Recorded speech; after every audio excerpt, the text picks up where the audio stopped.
Hey everybody, and welcome back to my channel, and welcome if you're new. My name is Declan and thank you so much for joining me for tonight's video. Imagine trying to convince people of your sanity, and the more you do, the crazier you seem.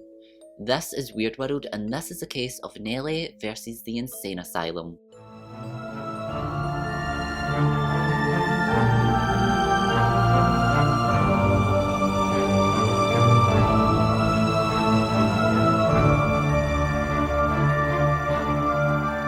Elizabeth Cochrane was born in May 1864 in the suburbs of Pittsburgh, Pennsylvania. She was an aspiring journalist, ready to let the world in on her thoughts. In 1885, at the age of 21, Elizabeth read an article in the local newspaper, the Pittsburgh Dispatch, which she believed to be misogynistic, and like a true journalist, she voiced her opinion. She did so by remaining anonymous, adding power to her words by removing the gender. The paper's publisher was so impressed by this letter that he requested that this anonymous author come forward and reveal his or her identity, as there was a job waiting for them. Elizabeth was soon writing for the Dispatch as an investigative reporter, fighting for women's rights. This was at a time when, let's face it was a man's world. It was suggested that Nellie go by an alias, a trend in which has never died in journalism. She chose Nellie Bly, a character in one of her favourite songs written by Stephen Foster. Nellie had quite the career, and by the age of 23, she had written about major topics that really needed a light shone on them. One of these being exposing Mexican dictator Porfirio Diaz. She travelled for 6 months to really crack down on this case, which just shows utter dedication. This in turn landed her dream job, working for the New York World Publishing Agency owned by Joseph Pulitzer. This paper was known for being extremely controversial and very scandalous. The stories that this paper wrote about were usually just too bold and just too extreme for any other paper to write about, but it actually worked in its favour. It became one of the most popular papers around, and it was the perfect fit for Nellie's curious personality. One day, Nellie arrives at work, and Joseph says to her, "I have a story for you." The only catch, this story is going to go above and beyond. It's doing something that no other reporter has ever done. This is going to take Nellie's journalism and journalism overall to a whole new level. It's dangerous, it's risky, and there's no guidelines, as she was going to be the first in the entire world to do this. Frightening, I know, but she's more than ready to take this leap. I mean, helping to save women as well as gaining an entirely new status in your career? She's ready. The story consisted of investigating the rumours that circled around Blackwell's Island, which is also known by Roosevelt Island. This island was known for housing the sick and the mentally insane. Nellie's mission? She was going to expose what was really going on in the insane asylum. But how would they conduct this? They couldn't just go visit, they didn't know anybody there. You also couldn't just go for a leisurely stay, and it would be near enough impossible for a reporter to gain access into the asylum if it weren't for Joseph's plan. He suggested to Nellie that she pretend, play crazy, and get herself checked in. The plan was to stay for 10 days. The first few days getting the story together, and the rest of the days convincing them that you were sane. This was the only option that they had, but people had to see it. And people on a regular basis, not just someone that she's seen once or twice, people that would see this occurring behaviour, so that they could conclude that she wasn't behaving normally. To ensure this, Nellie would check herself into a boarding house. It's a place where you can rent and stay for a few weeks, or however long you want to. She rented a few nights, and she would take this time to act completely bizarre. At night time, she would wander the dark streets and the lonely hallways, ranting and screaming, incoherent, babbling. She refused to sleep, she wouldn't brush her teeth, she wouldn't brush her hair, personal hygiene completely out the window. She would even go as far to practice her, and this is her words, crazy face in the mirror. As crazy as this may seem, it worked. The boarding house staff seen it, and they called the police. But her story hadn't finished just yet. In fact, it had just begun. She pretended to be a Cuban immigrant and she was suffering from amnesia. She was arrested and then taken to Bellevue Hospital, and then she was to face the judge. He concluded that she was mentally insane and was to be checked into, you guessed it, Blackwell Asylum. Shortly after arriving at Bellevue Hospital on Blackwell Island in the fall of 1887, Nellie gets off the ferry and is escorted into the asylum. Think of Bellevue Hospital as the last step before the asylum. Once you've passed this metaphorical security system, you're at a checkpoint. You're in the asylum. She's diagnosed almost immediately with dementia and other psychological issues. What I'm about to tell you was concluded by Nellie in the next 10 days. Blackwell Asylum was ripped right out of a horror movie. Resting on the banks of the river, there she stood, brick by brick, nestled in amongst once green grass and tall standing snags, formerly known as trees. Steel cages wrapped around her windows, enclosing anything that dared to enter. Her tall ceilings finished with crown moulding was a mere focal point as you were being wheeled involuntarily to the unknown. Cracks so deep in the walls you'd swear someone was watching. Long spiralling corridors that all looked the same but echoed different screams. Vent grills that housed the forgotten patients. Even the spiders were prisoners. But the grand entrance staircase was the most memorable. There she stood, spiraling around the walls leading to somewhere no one wanted to go. She was built to house up to 1,000 patients, but when Nellie arrived, there was well over 1,600 patients, which means it was severely crammed. This in turn meant supplies were being rationed. The patients were fed stale and mouldy bread, and the meat that they were also fed, well, it was dead so long it was starting to grow other stuff. It was discovered by Nellie that there was some major budget cuts, and this resulted in very limited staff to attend to these women. There was just 16 doctors to attend to these women's medical needs. A lot of the staff were very unkind towards the patients. They often mistreated them and just didn't have the time to understand them. And the most shocking part, they weren't even trained in the profession that they were in. That's right, they were just hired into a job dealing with mentally insane people that they had no idea how to handle. Nellie at this point knew that she was onto something, and she very quickly started to get to work. As soon as she arrived, she was befriending other patients, and surprisingly, they opened up to her. She was now one of them because they knew that when you were checked into Blackwell Asylum, you were never going to get out. So back in the day when all this was taking place, mentally ill people they were seen as less than, and being mentally ill, it was something you were to be punished for. As I said, the patients started to open up to Nellie about their stay, and as soon as they did, she was freaked out. They told her that the staff would force them to take ice baths, and they were to sit in their soaking wet, freezing clothes for hours and just sit there to dry. They were forced to sit on wooden benches for up to 12 hours at a time, and they were not allowed to talk, they were not allowed to move. If anything like this happened, the punishment would get even worse. This was also a time when asylums had railway-style tracks in the inside, so this next punishment was so uncalled for. It was just extra cruel. Some of the patients were tied up and shackled together, and they were forced to move around carts that could easily fit on these tracks,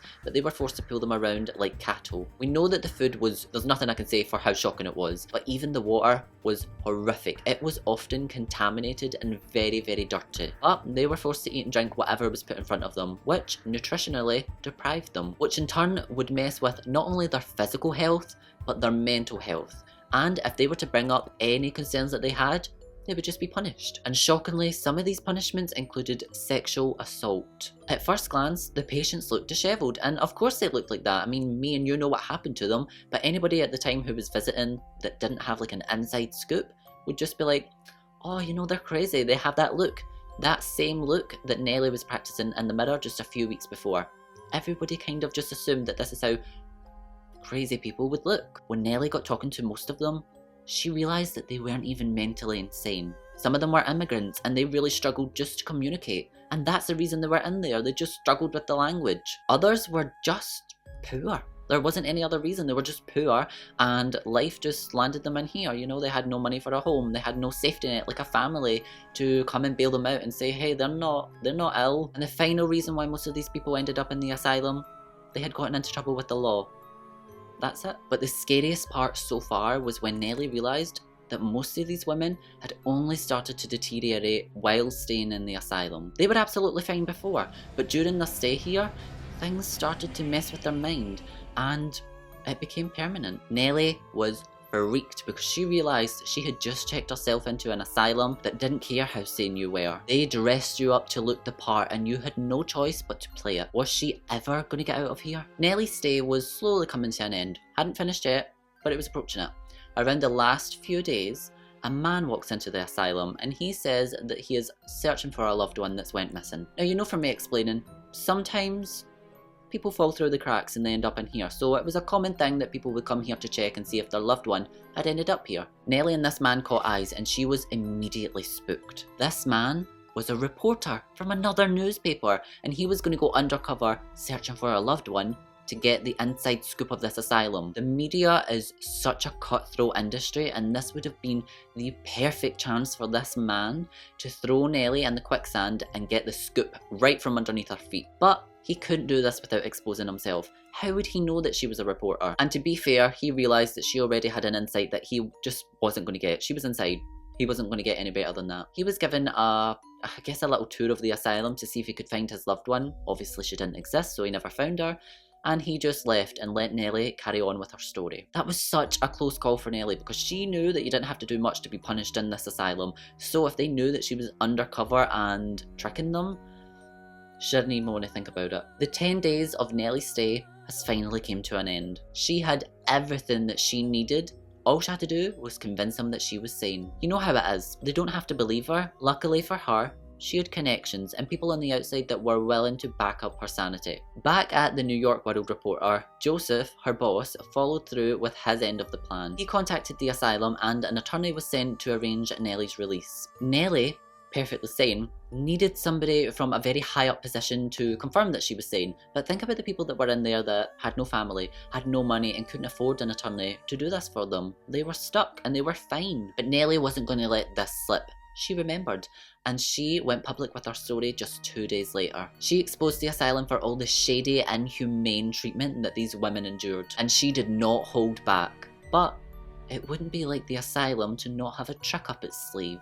Always one step ahead. Someone, don't know who, tipped off Bellevue Hospital, and they tipped off the asylum. Even though Nellie went public with her story and obviously told people, just 1 month later, she had written the perfect article. Everything was the way that she wanted it. Just 1 month later, Nellie returned to the asylum, and right behind her, she had an entire grand jury. They marched in there so frantically, ready to destroy this entire operation.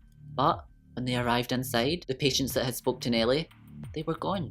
Transferred or released. The food that was sat out was fresh. The water was clean. The asylum itself had had an entire makeover. All the walls looked all pretty and clean and new paint and freshened up. Everything was really pretty and really polished. But she knew that this was a cunning move from the asylum. She knew how sneaky they were. She was working so hard to convince this grand jury that it was the asylum and they had played a trick on her and this was to completely lie and mistreat these women even further. But, oh, poor Nellie. What patience, what food, what water, look around. What are you talking about? Yeah, they tried really, really hard to make her sound crazy. Maybe even possibly get her checked back in, and that in itself, I don't even want to think about the punishments that would happen there. It appears they were really good at lying, but just not good enough, because they had met their match with Nellie. The grand jury ended up siding with Nellie. They believed her. The asylum was given a new budget of $1 million, which in today's age is $24 million. All of this budget was awarded to them to get up to standards. Because they had removed all of the evidence that Nellie was talking about, arrests and whatnot couldn't happen. So all that could really happen was change to the asylum. The process of being committed to the asylum was drastically changed. This was in an attempt to make sure that you weren't put in without a valid reason. Translators were finally hired as part of the staff for the immigrants, and the abusive staff were fired. New people were hired with a more caring and patient approach. Even though Nellie didn't do any of this for fame and she just wanted to make change in the world and walk out of there with her head held high, she actually became a household name. She launched a book all about her stay, movies were made, TV shows, which I'm sure you guys are familiar with, American Horror Story Season 2, The Asylum, very heavily based off of Nellie's real life experience staying there. Let me know what you guys think of this story. Would you dare do the unthinkable and commit yourself into this absolutely horrendous place just for the scoop? I don't know about you, but to me that seems extremely petrifying, and Nellie was so brave. Nellie lived a long and happy life, and she will forever go down in history for helping to change the way asylums worked, even the way that our care nowadays works. She was really one of the first women to stand up against anybody that had an issue with mental health and be a forefront voice for them all. Nellie passed away on the 27th of January 1922 of pneumonia, but she will forever go down in history for her bravery. I really hope that you guys enjoyed this video. Please give it a thumbs up, subscribe, comment, do the whole thing. This was Weird World, and this was the case of Nellie versus the insane asylums, and I hope to see you guys in my next video. Bye! Want to know what goes on in here?